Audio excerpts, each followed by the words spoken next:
everybody. I just want to take this opportunity to have an interview with Amber. Hi. Amber, what ministry are you involved in right now?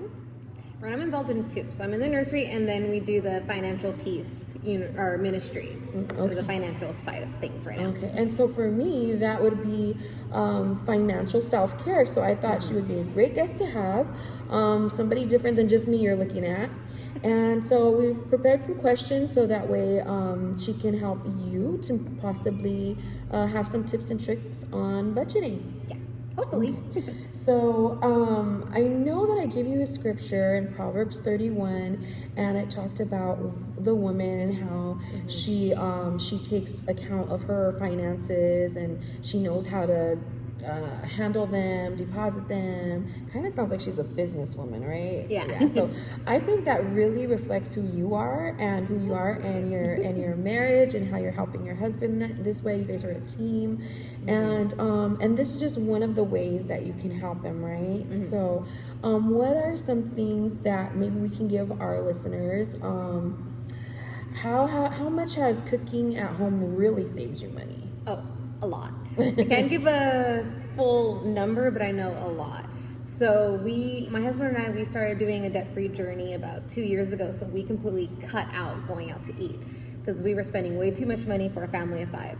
So just eating at home was so much. So if you think just going to Jack in the Box, we all love Jack in the Box. Yes. So if a family of 5, that's what, maybe $8 a person? Yeah.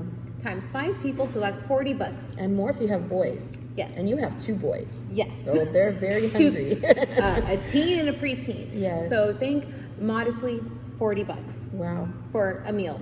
Yeah. And then you're hungry like 30 minutes later. Yes.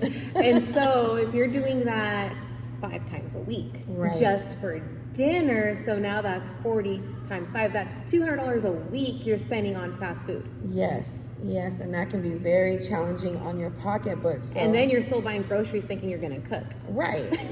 Okay, so what's happening to those groceries that are just They go sitting bad. there? Yes, so we're They go actually bad. wasting. And, Yes, they go bad and they so get wasted. Do you have like a plan for when you, like, say you're budgeting, or how do you work this in or plan it out? How does this work? Just maybe someone out there is single and not yet with a family, or maybe someone's got a family but they're so used to their routine of, well, this is what I got to do because this is what I don't have time. I don't have time is a big one.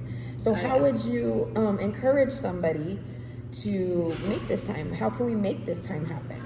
Well, when it comes to, because sometimes I'll admit I do it too, where I'm just like, one, it's that I don't feel like cooking and I don't have time to cook.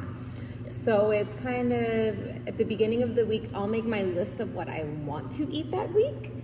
And so I don't officially assign a day for a meal, but I will look at certain days of like, okay, I know on Wednesdays my daughter has soccer practice. I'm not going to do a big meal that day because I'm not going to have time because we need to be out the door at a certain time. Okay. So on that day, it's going to be a quick and easy meal. But on a day where nothing's going on, I'll plan a meal that takes a lot longer because I know I'm not going anywhere. Yeah, so let's jump into that. Let's jump into what are some quick and easy meals that you have on a typical week, and maybe you could rotate them. I don't know, but what are some of your favorites? Mine are, I was laughing when I was going through my list.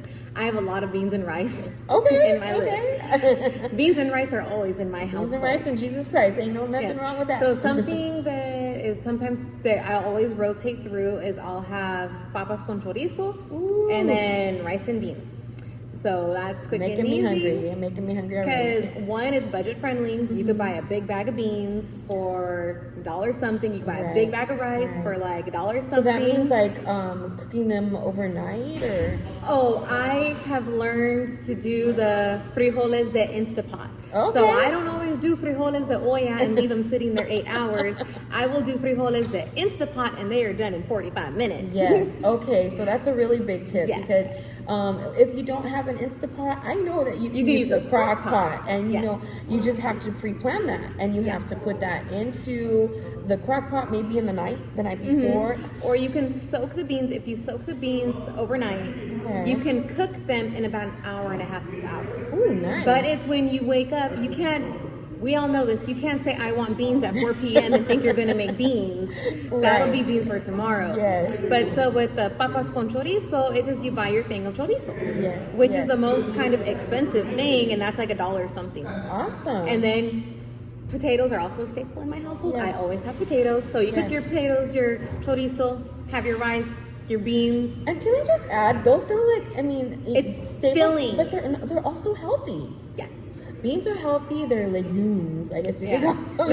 Legumes. I don't know the word. Yeah, the potatoes are, yes, they're starch, but I mean, they can be filling. Yes. And when paired with a good vegetable, I mean, you've got a well-rounded meal. And then you toss in the tortillas. Oh my goodness. Yeah, now we're going there. Yes. We're going there. And then so if someone's like, well, I don't know how to cook Mexican food. Spaghetti and meatballs are a staple in my household mine too. because it's quick and easy. Yes. Sometimes, Church nights. Yes, sometimes I'll get fancy and I'll make my marinara sauce. And other days I'm like, I'm just gonna grab the jar of Prego, Yes. heat it up, Yes. and there I go. Sometimes I'll make my meatballs where I'll actually get the ground sausage and I'll get the ground beef and I'll roll it, put my own spices. Some days I buy the frozen bag. Yes, I feel you. I totally feel you. Whatever floats the boat. I can make spaghetti look really good by just grounding up some ground beef and throwing it in there. It doesn't take a lot. It doesn't take Maybe a lot. a pound and a half, you know. Exactly. Cut up some what is that? Bell peppers, onions. Then those smells start going in the house, and you're getting everybody And prepared. then you get fancy with the. Yes. You could do a store-bought bag salad. Or you can get the romaine and cut it up yourself, or you could just grab the bag that's already there. You can get a head of lettuce, which is super cheap. And then get some garlic bread. Or you could just get some Hawaiian rolls. Yes. I mean, all these are really good ideas and really good tips. And it fancies up the spaghetti. Yes. And not to mention, if you do buy the head of lettuce, you could also use that for sandwiches another time. For lunches. For salads, like you said. So, I mean, you can be versatile. And then something else is, I'll do sometimes tacos de papa, which is literally, there's probably a better way to make it, but if I make like chicken and mashed potatoes and macaroni and cheese the day before, now I already have the pre-made mashed potatoes. Yes. And so then I just get them, put them in my corn tortillas, fry it, and now I have dinner, another meal. And I'm reusing from the day before. Yes. Oh, I'm loving these tips. I'm loving them. I like to use the rice. If we make white rice, the next day we can definitely make what is that with fried rice? Yeah, with an egg. We definitely do a lot of using things over, and then it also depends on looking at the season. So right now we're getting into fall and winter, so I'll make a lot more caldos. I'll make a lot more soups. Yes. So like a caldo de pollo, or if I want to go, I'll make a broccoli and cheddar soup. Oh my goodness. Or I'll make clam chowder. I'll make something just. I'm gonna have to have you back so that we can sit and like share specific recipes for those things. Yeah. That sounds and these are awesome. just quick and easy things. And then obviously in summer, I'll make ceviche. That's a quick and easy thing to make in the summer. So it's also looking at the season, like what's on sale of what can go easy. And then to other things, I'll do fideo con carne with rice and beans. We love fideo. Yep, fideo Can you con tell? carne. We love fideo. Yeah. Or I'll make burritos, ground beef, rice, beans, some shredded cheese. Make burritos for dinner. And those are my quick and easy of just like, those are the quick rotations. And you know what? I really do like calling you and asking you for those last minute meals too, because I know that you already have a lot. Just like, hey, just pull this out of there, because I know you have this in your pantry. I know you have this staple, because it's the common stuff that we always buy to keep our pantries full, to make sure that they're already stocked on emergency days like this. So I'm just like, if you ever really don't have any, you're out of ideas and your budget is low, definitely call Amber. Just wanted to let you know. That, and I will straight up Google what is a 15-minute meal, what is a budget meal. Yes. And I'll look at things and I'll be like, okay, I don't have that, but I have this. So I do a lot of substitutions on certain things. Do you have a price range that you like to stay within? When we go grocery shopping, we've set our budget of $150 a week. We like spending $150 a week for our family of 5. And that's a family of 5 with that's 2 a family boys. Of 5, 2 boys. Yes. Wow. Do you? I know I'm probably throwing this one at you, but do you have snacks that are go-to snacks for the boys, or all of the kids actually? Not often. We honestly stopped buying a lot of processed foods. Thank you. And desserts like that. because that's where you can add up. So I can go and buy all these fruits and vegetables and things, but then if I throw in a packet of Hot Pockets, that's like $10 right there. And it's like, okay, that's where all the money goes when you're buying the prepackaged, pre-processed things. So, I mean, sometimes our kids will tell us, which they've learned to get in, they're like, is it in the budget this week to maybe get some Hot Pockets? And we'll be like, we'll see if we could wing it. So, I mean, we do get things like that, but we try and stay within the 150s. So recently we started going to Aldi's. Ooh, okay. We went back to Aldi's, and my shopping cart is literally ingredients now. Wow. It is literally ingredients. Okay. So it is just a bunch of fruit and vegetables and rice and sauces. So now that's your staple. Yes. Okay. And so I'll have all of that, and then I'll look at, sometimes can I do a meatless day? And it's just because meat is expensive. Yes. Especially red meat. Chicken and fish and shrimp, that stuff's cheaper, but if you're going to want steak, it's going to be more money. Right. But you can also stretch that. And you can stretch it. Oh yeah, there's ways to stretch it. And so it's looking at, this is my budget. And then when I'm buying my ingredients, it's like, okay, well, I'm telling myself, you are going to cook this week. Yes. You are going to cook. The daily conviction. I am now throwing out my money. Yes. Got it. So that's a good way to look at it, is if we don't cook it, then it's literally like we're taking our money and we're throwing it out. And we're being wasteful and thinking about, there are actually people within our city that do not have a meal to eat. And so bringing in, the kids to it and showing them and teaching them, do you find that they're picking up on all your tips and tricks?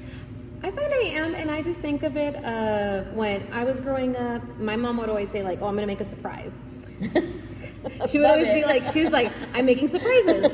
Because sometimes we didn't have a lot of money to go around. And it was a surprise of whatever she could throw together to get a meal. And that's a positive spin on it. It's not like putting a goulash together. That doesn't sound good. She would just be like, oh, it's a surprise. It's a surprise. And then my husband grew up first generation. He was like, we never went out. So I showed him how to go to Carl's Jr. Oh my goodness. Yeah. There was restaurants he never ate at. So he grew up where it's just you eat at home. That's good. It's weird to go out. So we tell our kids, like, they're not happy when we give them vegetable soup. And we're like, that's what it is. And I'm very mean, where I'll tell them, if you don't want to eat at my table, get up, go take a shower, go to bed hungry. Yeah. And I will send my kids to bed hungry, and they've all done it one night, and the next day they're like, I am hungry, I'm gonna eat my dinner. Yeah. Hunger gets you every time. It gets me every day. So what are some tips? We'll go ahead and wrap this up, but before we go, I want to know, do you have any tips to stay on the plan, to stay in your menu? Okay, so one thing I try and always do is, some people will go grocery shopping and then they clean out their refrigerator. I like to clean out my refrigerator before I go grocery shopping. Yes, okay. Because then I'll open up all my containers. Is this still good? Is this bad? So I clean out my fridge weekly. Okay. And then I can see, what vegetables do I still have? And because I've gone to the store without cleaning my refrigerator, and I'm like, oh, I have a bag of carrots. I already used the carrots and I didn't know it. So now I'm like, I gotta go back to the store. So I go through my refrigerator and I clean what's still good, what's missing. I look at all my condiments, what am I low on, and then I look in my pantry, my dry goods. Do I have enough sauce? Do I have enough tomato sauce? Do I have enough rice? Do I have enough beans? Do I have all of this stuff? Yes. And then from there, I can make my list. So if I'm telling myself, oh, I want to make tacos de papa, do I have corn tortillas? Yes. And so I look there, and then I do my meals, and I try to, which is something I've been wanting to do, I want to make a list of all the meals I ever make. Mm-hmm. And I want to put them on index cards. Nice. So I can look and be like, what do I want to make this week?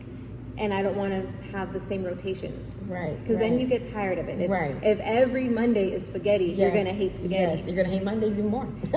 So then I'll try and be like, okay, I had spaghetti last week.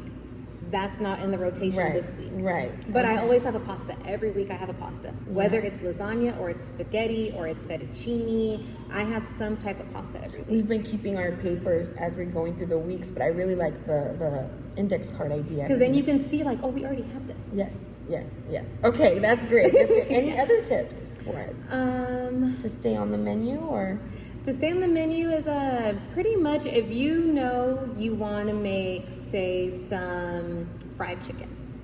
you just have a hankering like, oh, I get home, I'm gonna have some fried chicken for dinner. You gotta remind yourself to defrost the chicken. I have done it where I wanted to make pot roast, and I forgot to defrost the pot roast. Oh no. And that's not something that you can cook.